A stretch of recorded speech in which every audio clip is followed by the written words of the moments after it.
अस्सलामु अलैकुम वरहमतुल्लाहि वबरकातुहू।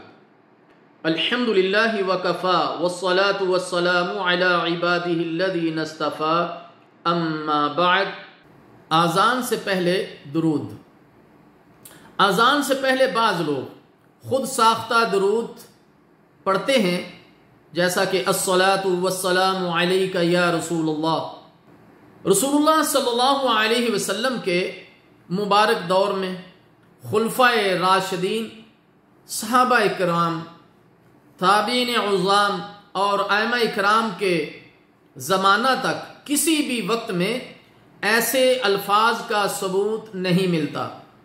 मुफ्ती मस्र शेख मोहम्मद बिन अब्दा रहमहुल्लाहु ताला से यही सवाल किया गया तो उन्होंने फरमाया, आज़ान के कलिमात 15 हैं, जिसके आखिर में ला इलाहा इल्लल्लाह है।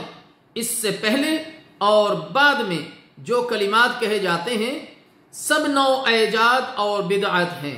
इनका कहीं भी कोई सबूत नहीं, सिवाय उन लोगों के कि जो बिदअत को पसंद करते हैं और सुन्नत से ज्यादा बिदअत के ऊपर अमल पैरा हैं। हम अल्लाह ताला जल्ला शान से दुआ करते हैं कि अल्लाह ताला हमें सुन्नत के साथ मुहब्बत करने की, सहाबा इकराम रज़ी अल्लाह ताला अन्हुम अजमाइन की इत्तिबा करने की और बिदअत से बचने की तौफीक अता फरमाए। वस्सलामु अलैकुम वरहमतुल्लाहि वबरकातुहू।